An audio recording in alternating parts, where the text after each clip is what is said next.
kita tumbuh dengan satu semboyan nasional yang seolah menjadi simbol tertinggi persatuan, Bhinneka Tunggal Ika. Semboyan ini tertulis dalam lambang negara, terpampang di gedung-gedung pemerintahan, dan diajarkan sejak dini di sekolah-sekolah sebagai bukti bahwa bangsa Indonesia menjunjung tinggi toleransi dalam keberagaman. Tapi tahukah kamu bahwa semboyan itu berasal dari sebuah kitab kuno bernama Sutasoma? Kitab yang ditulis oleh Empu Tantular pada abad ke-14, di masa keemasan Majapahit. Di balik kata-katanya yang tampak indah, muncul pertanyaan yang mulai mengusik para sejarawan kontemporer. Apakah kitab Sutasoma benar-benar ajaran murni tentang toleransi? Ataukah ia justru merupakan alat kekuasaan untuk menyatukan perbedaan di bawah payung hegemoni politik? Apakah benar semboyan Bhinneka Tunggal Ika lahir dari cinta damai?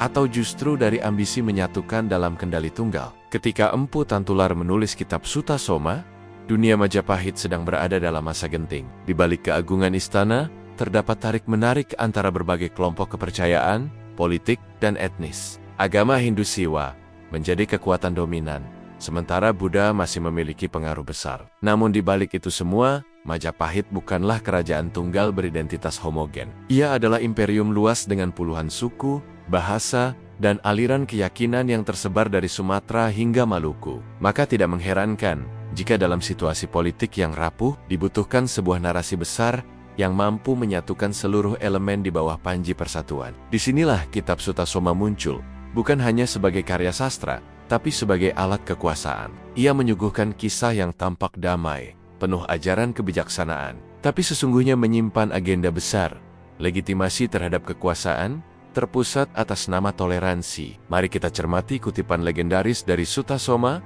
Bhinneka Tunggal Ika, Tanhana Dharma Mangrua. Terjemahan bebasnya, berbeda-beda tetapi tetap satu, tiada kebenaran yang mendua. Kalimat ini sering diartikan sebagai penegasan bahwa perbedaan agama, keyakinan, dan pandangan hidup dapat berdampingan secara harmonis. Namun makna literalnya sesungguhnya lebih tajam.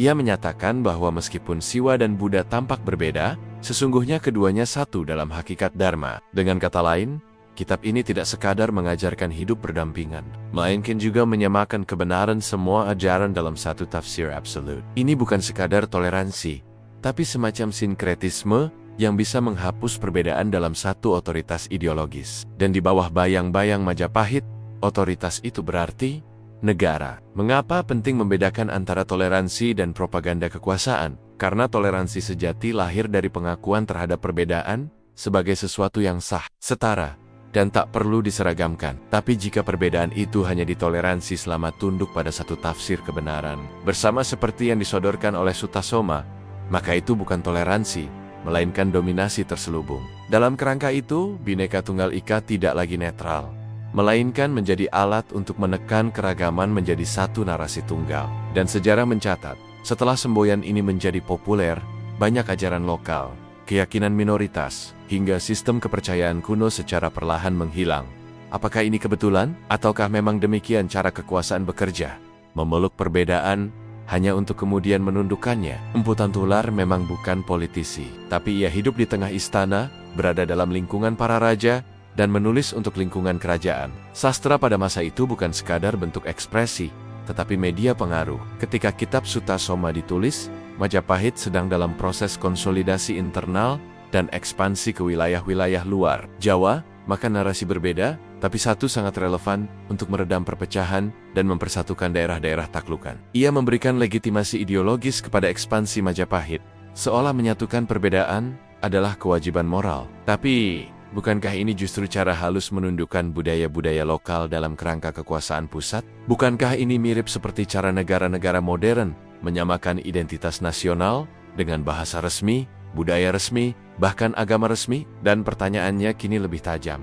Kenapa kita ratusan tahun kemudian masih menggunakan Bhinneka Tunggal Ika sebagai semboyan resmi negara modern Indonesia? Apakah karena makna toleransinya masih relevan? Ataukah karena kita secara tidak sadar mewarisi mekanisme kekuasaan lama yang menyamakan perbedaan dalam satu narasi nasional? Ketika semboyan itu diadopsi oleh Republik Indonesia pasca kolonial, konteksnya berubah drastis dari alat kerajaan menjadi simbol negara modern. Tapi sayangnya, kritik terhadap makna asli semboyan ini nyaris tak terdengar. Ia begitu diagungkan, begitu suci, sehingga siapapun yang menggugatnya dianggap mengusik fondasi negara. Tapi jika kita ingin membangun bangsa yang benar-benar plural, bukankah seharusnya kita membuka kembali tafsir lama ini dan bertanya ulang, toleransi seperti apa yang kita maksudkan? Dan inilah ironi sejarah.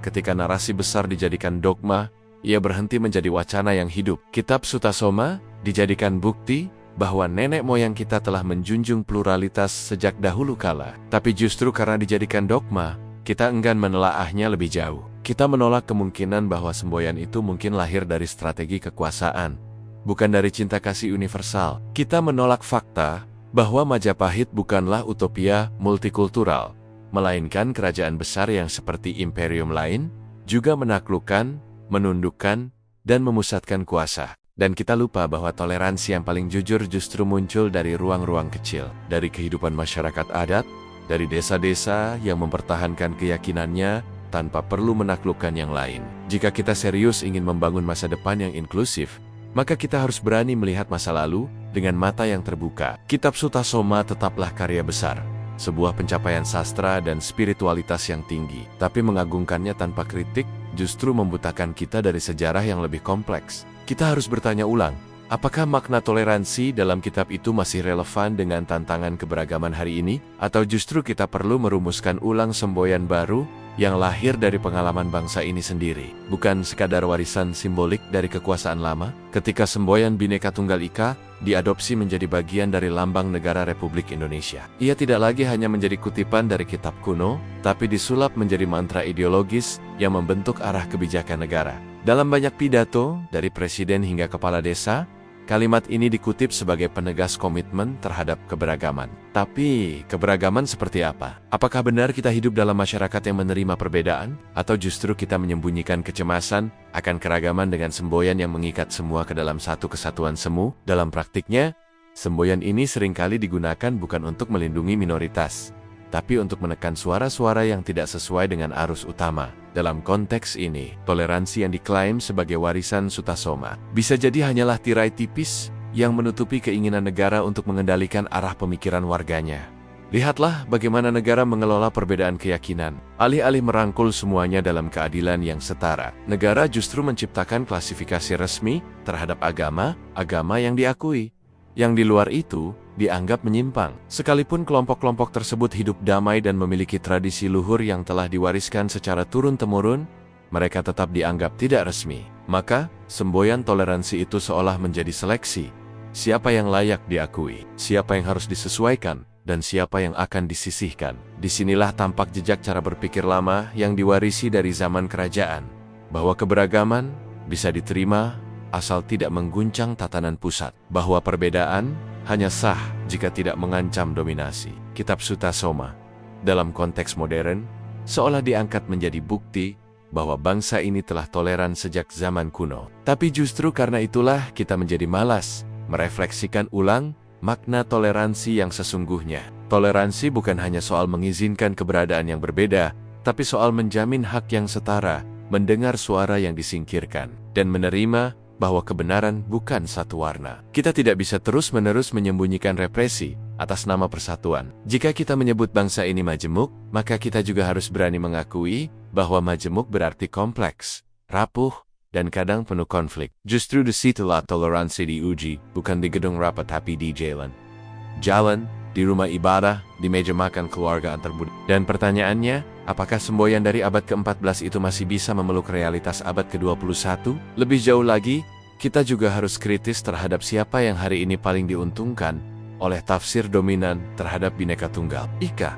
Apakah itu rakyat biasa, ataukah elit politik yang menggunakannya sebagai tameng dari tindakan otoriter? Ketika semboyan kebangsaan menjadi alat untuk membungkam oposisi, ketika keragaman budaya hanya dijadikan pertunjukan panggung tanpa pemberdayaan nyata, maka kita sedang mengulang sejarah kekuasaan Majapahit yang menggunakan narasi persatuan untuk memperluas wilayah dan kontrol. Maka yang dibutuhkan hari ini bukan hanya menghafal semboyan, tapi menggali ulang maknanya dalam konteks sosial politik kekinian. Dalam konteks ini, kitab Sutasoma bisa tetap relevan jika dibaca ulang dengan kacamata kritis. Kita bisa mengapresiasi nilai-nilai yang terkandung di dalamnya, namun tidak menelannya mentah-mentah. kita bisa menjadikannya sebagai bahan refleksi tentang bagaimana narasi kebangsaan terbentuk, bukan sebagai doktrin yang tak boleh digugat. Karena jika tidak, kita akan terus hidup dalam mitos bahwa kita bangsa toleran. Padahal praktiknya belum sepenuhnya seperti itu. Dan bangsa yang hidup dalam mitos sulit untuk benar-benar merdeka. Dan jika kamu merasa bahwa sejarah tak seharusnya dibaca hanya dari sudut pandang penguasa, bahwa kitab kuno tak selalu netral dari kepentingan politik, maka sekaranglah waktunya untuk bertanya lebih dalam, menggali lebih jauh. Karena masa depan bangsa ini tidak akan ditentukan oleh seberapa keras kita menghafal semboyan, tapi seberapa berani kita menguji maknanya. Jika video ini membuka matamu terhadap lapisan-lapisan sejarah yang tersembunyi di balik kata toleransi, maka bantu sebarkan kesadaran ini. Klik tombol like, bagikan ke teman atau keluargamu, dan tuliskan pendapatmu di kolom komentar, karena diskusi adalah langkah pertama menuju pemahaman yang lebih utuh. Dan tentu saja, subscribe channel ini agar kamu tidak ketinggalan narasi-narasi sejarah lainnya yang tak biasa. Karena kita tak hanya ingin tahu apa yang tertulis, tapi juga siapa yang menulisnya dan untuk siapa ia ditujukan. Saatnya kita menulis ulang sejarah, bukan untuk menghapus masa lalu, tapi untuk merebut kembali makna di baliknya.